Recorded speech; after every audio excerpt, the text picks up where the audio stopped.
Okay, everyone, welcome to the May 26th, 2025 EVCO monthly meeting. I'm your host, Mike, the Vice President of EVCO.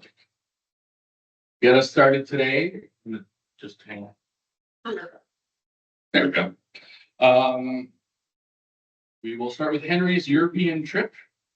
We'll do some EV terminology basics from Adam. I added some pictures to your slides because they were very sparse. Yeah. Yeah, All right. just to make them a little more interesting. There'll be surprises for me. There's two surprises. I only added two pictures. Okay. Lawrence will do the news as per usual. The news looks interesting this month, so cool. I'll cover some past and future events. And the future events, you'll have to come back next month for more future events because I don't remember half of what Raymond says during his future events because I don't really pay attention. I kind of just tune out. So come back next month for more future events. Spoilers. Then we'll do a roundtable as usual. So, Henry, come on down. Right. So we just got back, what was it, 2 weeks ago, Sue? From our trip to, first we flew into London, into Heathrow, and here you go, London. Nice Ionic 5 going down, I believe that's Regent Street, which is just up from Piccadilly Circus. A really nice looking car. Looks very British in there. Yeah, so we did mostly trains, trams, and trains. Or what did I miss there? Trains, trams. Oh yeah, and the tube is what I meant. So in London, yeah, we did the tube and trains. We took 1 day trip. We went. So anyways, here we go. So tons of ID3s, something we don't see around here a lot. I wanted to find a BYD dealership, and I noticed it was in Soho, and just at the bottom of the street is the Lotus dealership. So obviously, I had to stop in at the Lotus dealership. This is the Electra, which is Hungarian for coming to life. And yeah, pick up stats on here. Yeah, it's only like 157K Canadian in British pounds. I'll let you read those numbers. But what else did I have on it? Oh yeah, I was comparing it mentally to the Ionic 5 because it can do something like 350 kilowatt charging. So I thought, oh, this would be fantastic. It'll charge in 15 minutes, but they say it charges in 20 minutes. So I had to look at the charging curve, and it does like the first 30% or 10 to 30%, it does like 300 kilowatts. Then 30 to 60, it does 250, and then it just drops off of a cliff after that. So I think that's why they don't get the 18 minutes that we get for the Ioniq 5. So yeah, we were in that area. There was also a Rolls-Royce dealership down the street, and there was a nice Rolls-Royce parked on the street with a Kuwait license plate on it, with black paint and orange interior and matching orange luggage. It was very posh area. I felt like I was out of place. Anyway, so this is the start of our London trip, the Electra by Lotus. Then we finally made it to the BYD dealership. This is the Dolphin Boost, which is the second of 4 different trims on the Dolphins. But I'm not sure this car is ever coming to Canada because it doesn't have a heated steering wheel. And but I did talk to a guy at the desk. He was kind of like, I said, well, when do you come to Canada? What's this tariff craziness and whatnot. He was saying maybe if we're lucky in the next 2 years, but put all kinds of caveats on that, obviously. Yeah. So other things about, I don't know. Can you guys actually read that? Yeah. Yeah. Okay, good. I won't bother reading what you can read. I was looking at reviews of this. Apparently the interface is fairly zippy and intuitive. You can use the browser when you're parked, which is kind of cool. Chinese cars are famous for being kind of preachy, they're making all kinds of noises when you get over the speed limit. But I've been told that the latest software revisions of this, they've kind of brought that down for Western audiences. And it does have Apple CarPlay and Android Auto. So that's another shot of the Dolphin. And there's the steel saloon, which is that there? No. Yeah. And there's the Seal Saloon again. Shots of some motors. It was a very nice swank dealership. Very nice area. And, oh yeah, so the Sea Line 7 Estates. I don't remember which one was the SUV and which one was the saloon. But anyways. Very nice dealership. It was kind of fun to tour around there. And, oh yeah, I love that bottom left picture is the handle. It just says BYD on the top. Pops out. I thought that was kind of a fun feature. And there's the interior. I'll just dwell on that for a second. And then parking on the street. That was really cool. We saw it everywhere. So this is Shell Ubertricity, that Shell recharge sign at the bottom there. I think that means ubiquitous electricity as opposed to, electricity for your Uber. But yeah, the name is Ubitricity. But as you can see, it's bring your own cable. You can see everybody has different colored cables and you plug it in on both ends. And it's literally like, I don't know, yeah, right there. See that connector there? That's where you plug in. That's the lamppost. There's the connector. There's like the QR code, and this is a close-up shot of the QR code. There's somebody plugged into the lamppost. And then this is at a different locale where it's not necessarily a lamppost. Yeah, and oh yeah, these bike garage things were kind of cool on the street as well. So that was fun. You Well, you don't don't have charging ports on the driver's side. yeah, on street parking. That's for the future to get everybody driving an electric car. What was the rate? Like, what are they charging This at? is like level 2 charging, Okay. on the order of 5 kilowatts. I'm not sure exactly. I didn't. Actually, it might be more than just 240 volt, Mhm. so it might be a bit more, it might be like 11 kilowatts. Oh. Yeah, Pretty decent, like AC power. true. Yeah. How much you get out of a lamppost? I'm not sure. I mean, the old lights would have been fairly bright, and when they switched to LED, it would have left a lot of power available. So, yeah. So, that's it for London. And then we hopped on the Eurostar train. Went from London through Brussels, Rotterdam, then we went to Amsterdam. And so we took the Channel Electric train, another EV. That was good fun. 300 kilometers an hour. Okay. That was. Do I have a picture of the train? No, I don't actually. I just have pictures from the train, so I didn't think there's all that interesting to have the countryside. Oh yeah, and now here we go to Amsterdam. This is a very large parking garage. And yes, you see that's the canal there? The parking, this is out in front of Amsterdam Centraal, which is the central train station in Amsterdam. And there's an escalator for bikes. You can see the guy taking his bike. Actually, he's going up the escalator, but it's 2 levels of parking for bikes underground. And to make this electric, I'll comment on EVs, electric bikes. I did see electric bikes in the Netherlands, but here it feels like there's like half of all bikes are electric bikes now. There, I think before electric bikes got popular, everybody had a bike, so you don't see quite as many as electric bikes percentage-wise as you do around here. So that was interesting. So yeah, that's the canal right there in front of the train station. So yeah, the bike garage is below sea level. They must have pumps underneath there. Mhm. And our next spot we went to was Haarlem. So that's, I don't know if you could read that. It says Haarlem. There's my son and I at the Haarlem train station. And this is the parking garage at the Haarlem train station. Haarlem is spelled with 2 A's. This is the original Haarlem as opposed to the one near New York. And what else did I want to say on that? The capacity of what's the capacity of the bigger one?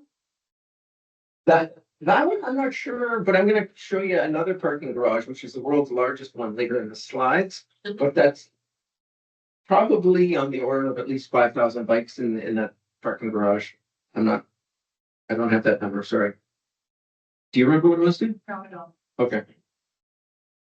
Okay, so yeah, we took the train pretty much everywhere, and that's why we stayed in Haarlem. It's a 15-minute train ride from Amsterdam, and Amsterdam is ridiculously pricey. Amsterdam is only pretty pricey. I should say Haarlem is only pretty pricey, is what I meant to say. So this is the Renault Scenic. Saw this on the street. Made in France. Kind of cool looking compact SUV. Another car we saw on the street was the MG4. Made in Asia at various locales. I'll let you look at the numbers there. And it does, did I mention? Yeah, I did mention it. Okay. And there's the back end of it. And that's that Oplan Electric. I don't speak Dutch. I should. I'm half Dutch. But to translate that literally is charging electric vehicles. Or is it, yeah, maybe the wrong way around. So that's the back of the MG4. Volvo EX30. I don't think we ever had that in Canada. It was supposed to come here. Do we have it? Yep. Oh, okay. Okay, that's all we'll have then to people here. Amazing, it wasn't coming. So I got to Skoda dealership. It was in Harlem. We just happened by it. Very nice, right next to the canal. So Skoda started in 1925 in the Czech Republic when it was part of the Austrian Empire as an arms manufacturer. It was bought out by Volkswagen in March 1991. And right, so this is the L Rock, which is like about 80K Canadian. Generally speaking, I found the prices in the Netherlands and London to be elevated as compared to here, kind of what you would expect, I think. And here's some more shots of the L Rock. This is their smallest vehicle that they make in Skoda. What I thought was kind of interesting, quite a few of the vehicles had these rubber seals around the charging ports. And I hadn't noticed that on any vehicles here. Yeah, moving on. And then this is the Enyaq, which is the ID4's sister model. You know, the Volkswagen parent group, similar engineering, but they do make it in the Czech Republic. And on the inside, and nice sunroof there. Nothing too exciting. SUV. So this is the city center. This is an electric UPS truck. That's thing sticking out of the ground there is what limits vehicles to getting into the city center in Harlem. We found that in quite a few of the Dutch cities. They keep most vehicles out of the old city centers, like medieval city centers. And it makes things much more pleasant. There's tons of bikes everywhere, people walking everywhere. They're barely where they're going because there's nothing that's going to run into you. It's But then really the nice. thing with that is that the drivers of vehicles like this one can pull up and lean out. See the post to the left of on the white stripe to the left that had a detector on it, and they hold up a card, and the little thingy in the middle would sink into the ground. They could drive it in there. Yeah, right now it's rising up. You can see the UPS truck driving away from the city center. I'm standing in the city center and the truck was leaving the city center. So it's kind of a, yes, I don't think I've seen that here. It's Design our cities for cars. They design. Oh, The US Embassy has. no, yes, right. I don't know how much you have to pay to get a card on the black market. They're quite common in Europe. Today. Yes, so this is the world's largest bike parking garage, capacity of 12,500 bikes. Oh, did I skip? Sorry. 12,500 bikes, 3 levels underground, right at Utrecht Central, right at the main train station there.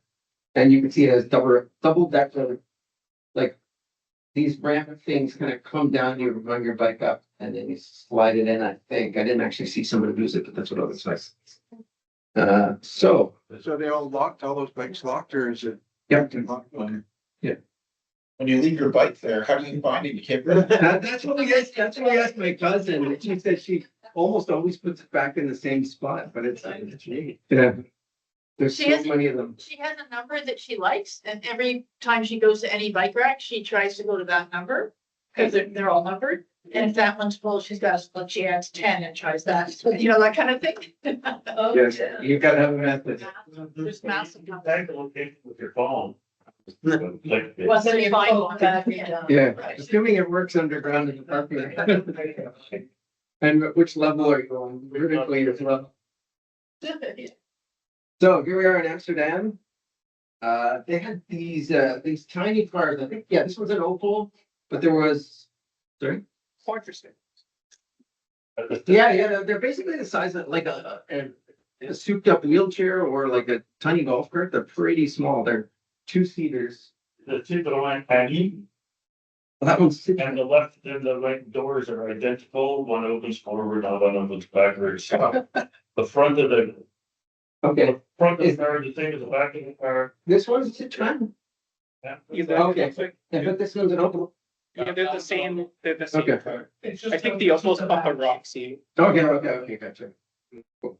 And you don't need a driver's license, you need to be over 14 I think or something. And they like can't go on the Well, freeway. it's speed limit, they're speed limited, so you can't Go go over. Like 40 or something? But you can still roll it if you go around the Monaco. There's a video, there's a very famous video of one rolling in Monaco. So like, we also saw Eli or ELI and Bureau were common friends on these little guys. That in the middle is the flag of Amsterdam, three red stripes or three stripes with the X's in the middle too. Very typical Dutch scene with the canal and everything. Tesla Roadster. Probably with the only Tesla without a big touch screen right next to the driving wheel there. Classic. First time I'd ever seen one in the flesh. That was fun. One of our vendors. And we found the Neo dealership, which was a swanky play. The logo looked familiar to me, so I thought it was probably a combination of the Smart and the Citroen logo kind of mashed up. I don't know. You be the judge. This is the ET5, which is their Model 3 equivalent. And what's cool about this, I don't know if you can see it, there's a little bump in the middle there. Pretty much all of these cars come with LiDAR. And they have a ridiculous amount of cameras, like, yeah, 33 sensors and cameras. I counted just looking at the front, there were like 2 cameras underneath the LiDAR. There was a camera here, camera there. Yeah, you can kind of see close up here, camera, LiDAR, and then there's another camera on the other side. Tons of them, tons of sensors. And this is the EL6, which is their Model Y competitor. It's also called the ES6 in China. Apparently, I think it was Audi objected to the ES name because it's very similar to one of theirs. Nice looking car. What's cool about the Neos is they have battery swapping. So every car has like 3 specs on it. There's like a 75 kilowatt hour battery, kilowatt hour battery, or 150 kilowatt hour battery, which is solid state. And on the ET5, you can get like 1,000 kilometers of range on it. But you can only get that battery if you do the subscription to the battery swapping, which is something like, I think it's 300 euros a month. Anyways, it's kind of pricey, but the battery, like if I go back, the ET5, which is the lower end model, that battery is currently the cost of it is similar to this entire car. So anyways, good. I always thought of battery swapping as kind of like something for the masses, but these guys have made it something high end. So this is the ET7, which is their Model S competitor. It has, in China, it has level 4 autonomous driving. And this is currently their flagship, but the ET9 is coming soon. Maybe it's already out, I'm not sure. And this is their 3-row SUV, the EL8. And you can actually see the line down the middle. This is underneath the car. This is the battery that would be swapped out. And what else? Oh yeah, I talked to the guy. He said the LiDAR can discern the temperature. It can detect humans, animals. It can see through heavy rain and fog.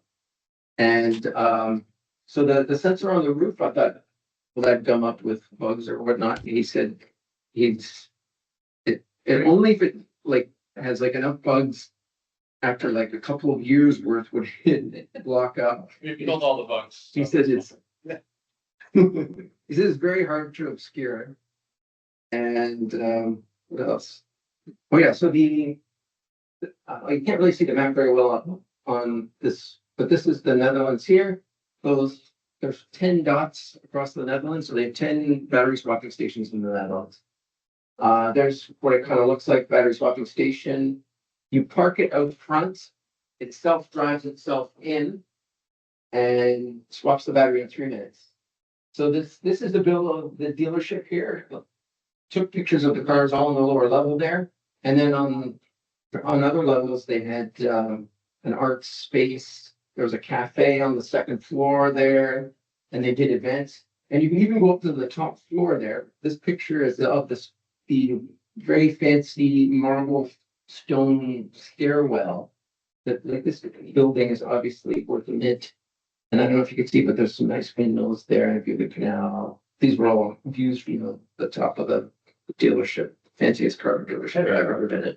So this battery swapping is for like, I don't have enough charging to swap my battery. It's not for, I have degraded my battery's health and so I'm gonna swap it. Yeah, road trip. Primarily, yeah. I suppose you could do the same, but I mean, you're probably leasing the battery at that point as opposed to owning it. So Subscription. you almost don't care. It just doesn't scale very well, so it's fine for high-end things, but for the masses, it doesn't. Yeah, like I think I heard they had like 13 batteries in the swapping station. Yeah, So and they take the same amount of time. Well, actually, they don't even fast charge those batteries, so once they're out of the 13 fresh batteries, the next guy has to wait a while. But can you charge these batteries at home as well, or do you have? Yeah, you can use it like a normal EV. It's just, you have, instead of doing a fast charge stop for 15 minutes, it'll swap your battery, but the whole process still takes like 10 minutes. yeah, And then it's like, they can't just like add more stalls if it gets busy, right? So it's a very not scalable solution. mhm. Having said that, like in a country the size of the Netherlands, which is something like, what's the population? It's been like 20 million people. I think Yeah. it's less than that. It's less. That's a lot of Yeah, charging. for home, it's fine. Yeah. You can bike everywhere. And it does have 200 kilowatt charging, DC fast charging, so. At that rate, why bother swapping? Well, And why bother paying that monthly fee? EV3, when's it coming to Canada? No fair that they have them in the Netherlands. Saw one in the flesh. Won't say anything more about that. Thought this was super cute, electric postal truck. I don't know if you could see that's the driver right there, like, in the center, yeah, it's a very small truck. you can hug it. Like, yeah, I think though.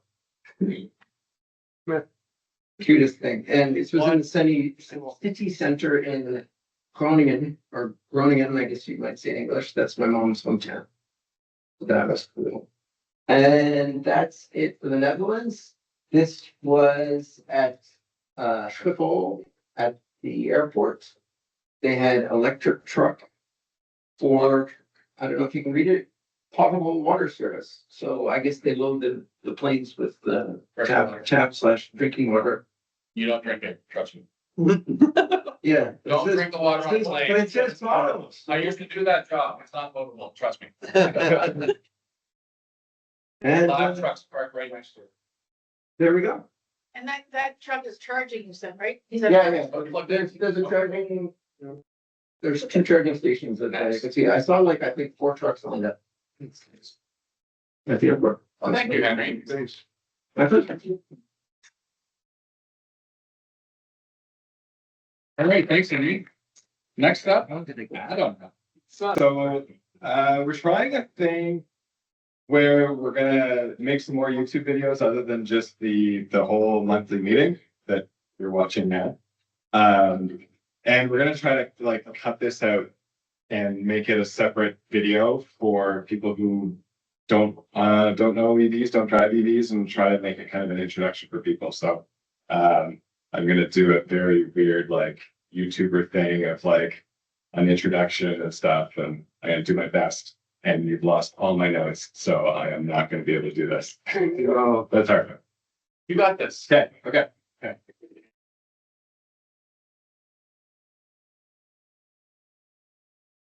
Hi, everyone, and welcome to Introduction to EV Terms presented by the Electric Vehicle Council of Ottawa. I'm Adam Manzer, a member of EVCO, and I'm here to explain some terms that are unique to EVs. After a century of gas cars, we're all pretty familiar with spark plugs and liters of gas, but we're not as familiar yet with kilowatt hours. Our members here have learned about these things and driven these electric cars, and so we're here to help inform the gas car drivers of today and the EV drivers of tomorrow about these terms. So today we're going to start with the concepts of energy and power. So energy and power are not the same thing. Despite our tendency in English to use these words interchangeably, they're not the same. A liter of gasoline has chemical energy that we can harvest through the process of combustion. A reservoir of water has gravitational energy that we're able to harvest using hydroelectric dams. Everything has energy, everything is energy, like Einstein taught us. Sometimes that energy is easy to capture, like with burning gas, and sometimes it is hard to capture. So think about the jerry can you have at home, you know, for your generator or for your car. The jerry can has energy. Power is how fast you throw it on the fire. Energy is a quantity. Power is a rate. So let's start with energy. A kilowatt hour is the unit that we use to describe electrical energy. A kilowatt hour is metric, and so we can talk about it. We can talk about megawatt days, we can talk about watt seconds, we can talk about kilowatt weeks if we want to, but the most common unit you'll find is kilowatt hours. The kilowatt hour is also how your electrical company bills you for electricity. There's built-in limits with breakers on how fast you can use the energy. And so they really only care about how much total energy you've used over the month. And then that's how they bill you. Take a look carefully at your next electric bill. You'll find it's kilowatt hours, kWh, and not kilowatts. You'll find some joking online about how it's a bit of a cursed unit because it has the word hour in the name and it's not a rate. It makes you think it's a rate, but it's not. It's a quantity. It's true. It is a little bit cursed. There's nothing we can do about that. EV traction batteries, the big battery, those are measured in kilowatt hours. That's the same as saying liters of gas. So when you hear someone talk about their EV battery, it's a 75 kilowatt hour battery. That's the same as saying my gas tank is a 60-liter gas tank. Mileage is measured in terms of kilowatt hours per 100 kilometers. So this is very similar to liters per 100 kilometers. Here we have a unit of energy and that how much energy it takes to drive 100 kilometers. If you drive a Tesla, you may see watt hours per kilometer. But if you want to compare it with the rest of us to tell us just how gosh darn efficient your car is, divide by 10 and you'll get to the number that everyone else uses. A kilowatt hour is a kilowatt for an hour. 5 kilowatt hours is 5 kilowatts for 1 hour, or 1 kilowatt for 5 hours. That difference is power. Oh, nice picture. So a kilowatt is a rate of energy consumption. This one's also a little bit cursed because it has the per second in the definition. A watt is joules per second. And so now we can see the rate, the per second, but it's hidden behind the word watt. So we can't actually see it very easily. So this is why the kilowatts and kilowatt hours is actually very confusing because they're really opposite of what they seem they should be. Kilowatt is power. It's equivalent to horsepower. You can convert the two back and forth. And often we see strengths or power of EV motors being expressed in both kilowatts and horsepower. Like I just said. So for the same societal reasons that we're still comparing LED light bulbs to the idealized 100-watt bulb, we're still expressing powers of EV motors in terms of horsepower. Maybe someday we will stop comparing EVs to the mythical horse. Another place that you'll find watts is in charging.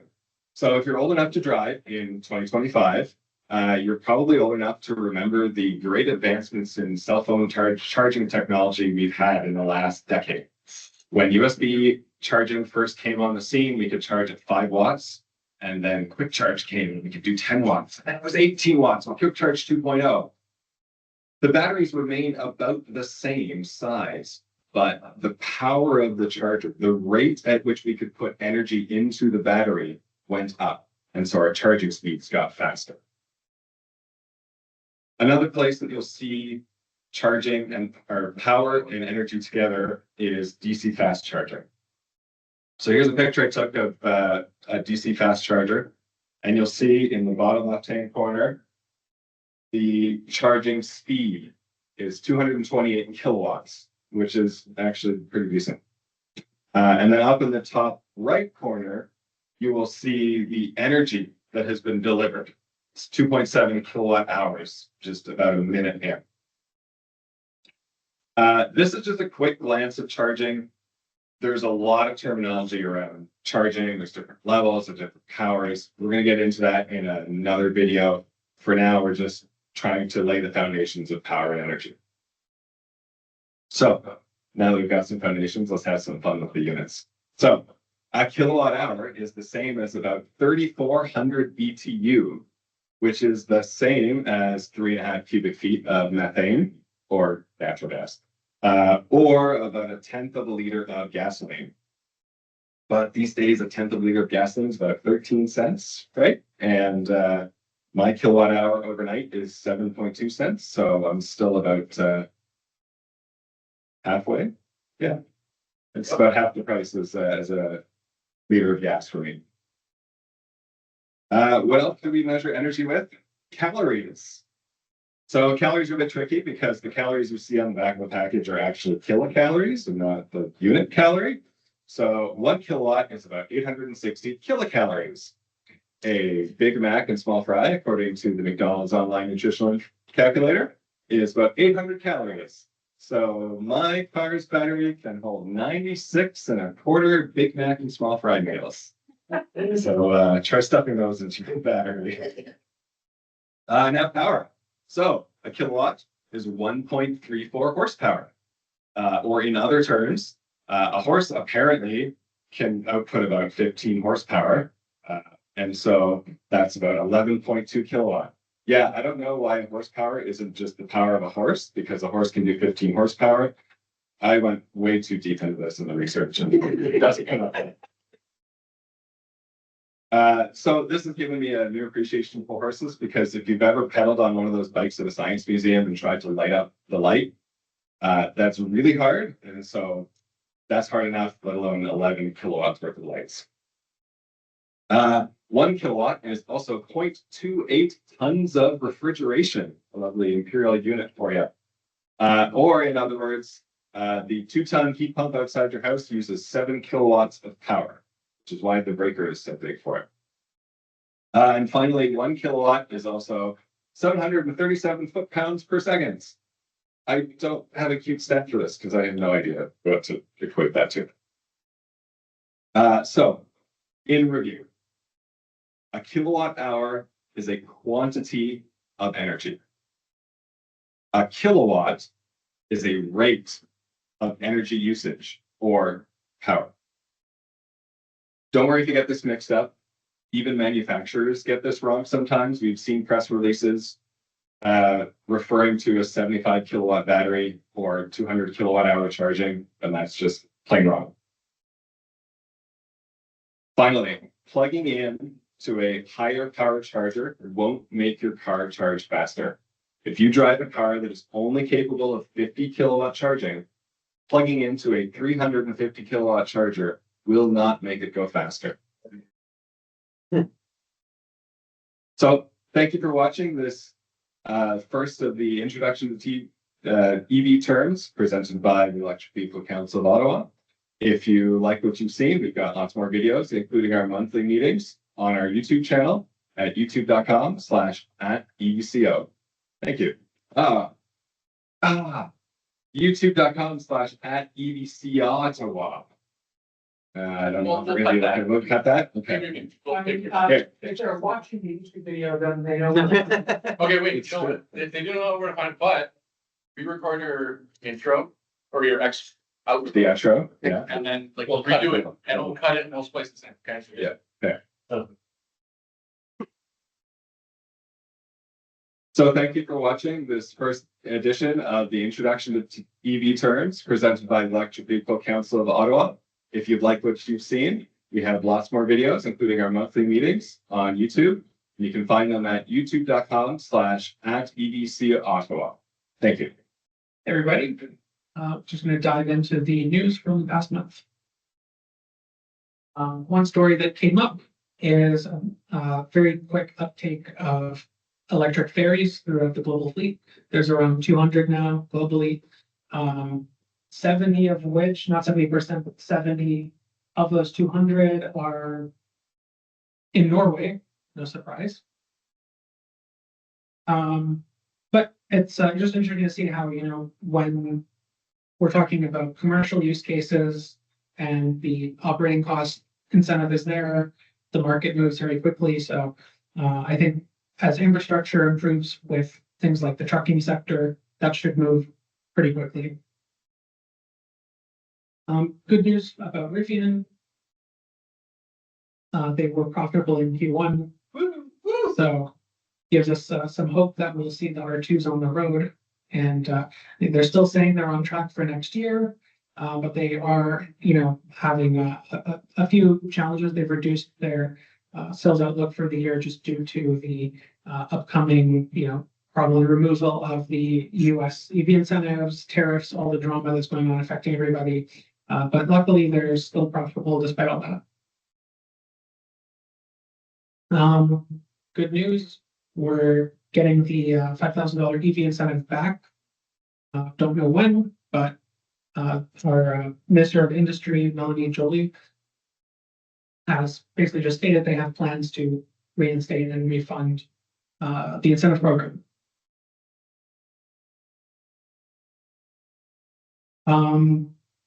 Yeah, some very sorry. I've been learning French and it's blocking my English right now. Some dumb news in the US? Yes, like I was just trying to say the opposite of the announcement from our Canadian government.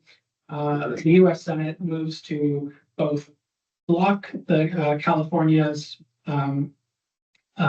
EV targets, which were also adopted by other states, not just California. There was a whole bunch of different states, I think Colorado and a few other major ones that were following it. But they also moved to create an annual $200 registration fee for EVs. And they said they're going to get rid of the $7,500 tax rebate, which they haven't done yet. So 3 bad things that, we'll see what happens in the US auto sector. The US auto sector says that they welcome this change because it gives them more freedom to do whatever the heck they want. We'll see if that pays off when they're completely uncompetitive against China in the coming decades. It's okay. We've got the 100% tariff. Do you know if California is going to appeal or? Yes, they already have. Okay, good. They're not letting They go. Oh, Nissan still exists? There's a new Nissan Micro. I feel like it would look pretty good if it didn't have those like circles around the headlights. Like they just deleted that. It would look pretty sleek. Oh, Right? look, actually, yeah. But just giving everybody a taste of the forbidden fruit that we witnessed from Henry's trip and all these smaller, nicer, affordable cars that are available in Europe. Unfortunately, we don't have available here. Maybe if the government gets rid of the block on Chinese EVs, we'll see something like this. But it actually has like pretty nice specs for a vehicle that small. Like I'd like to have one. BYD has now overtaken Tesla in Europe. So they're just selling more cars than them in general. Yeah, nothing like too mind-blowing in the article, basically just saying they're more price competitive and Europeans don't want to buy cars associated with Elon Musk, so there you have it. Volkswagen said they're going to be releasing a bunch of GTI versions of their electric cars, which is going to be cool. They said they're mostly making them front-wheel drive. I think that's a mistake. Anyone here has even had like a Nissan Leaf or something, you get on a wet road and your wheels start spinning around because you have so much torque. But that'll be fun. Rip up some tires, all other things in news about Volkswagen is they're going to be getting rid of the ID names, which kind of makes sense because, if the majority of your cars are just going to be electric in the future, or even down the road, they're all just all going to be electric. Like, why would you name them electric? Like, that's redundant. So there's going to be giving them more catchy names, which is nice. And they're going to be so right now they have the ID2 and ID everyone. See, yeah, mouthful. This is why they're changing it. Those are going to be renamed to something different. The Dodge Charger Daytona has been postponed on production. They're still making an electric one, but they're only making the like scat packed, like the more expensive, full like 0 to 60 in 3 seconds version.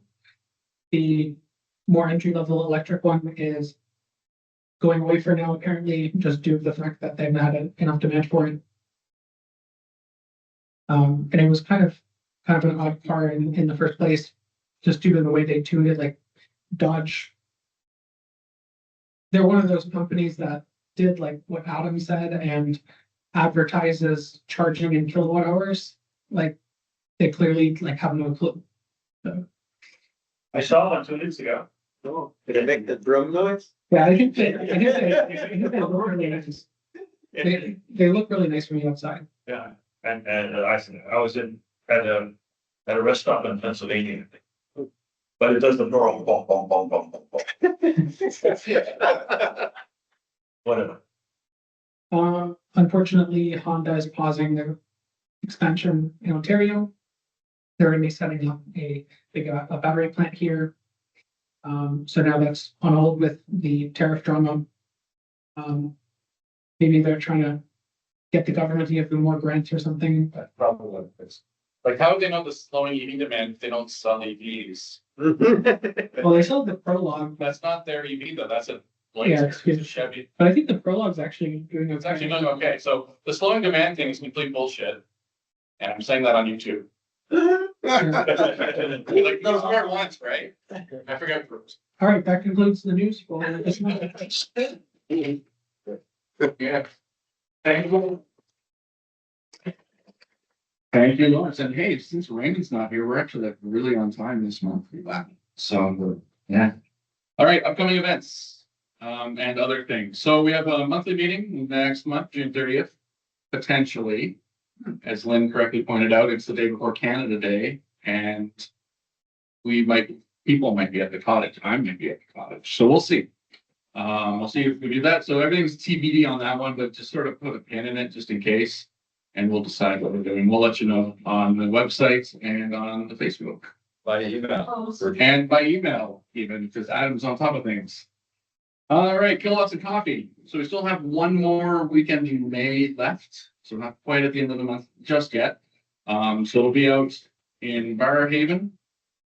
And then the other ones, you can read the slide here. I'll post it on Facebook as per usual. And it should be on our calendar on the website. Every Saturday, 10 a.m. to noon, unless we have an event on that Saturday and then we don't do it. Like this weekend. Tentos might be closed. What? What now? No, it was just there. Oh, sorry, it was the one in Navin that we went to. Navin, yeah, Navin's closed. Where we Yeah, had- it's Different one in Navin. There's whatever. another one in Navin. There's a new one in Navin? Yeah, I told you about. You did? Okay, It's called Sunrise Bistro, which is confusing, but I Okay. guess I haven't been there yet. So we maybe I should will go there, do some reconnaissance and let me know.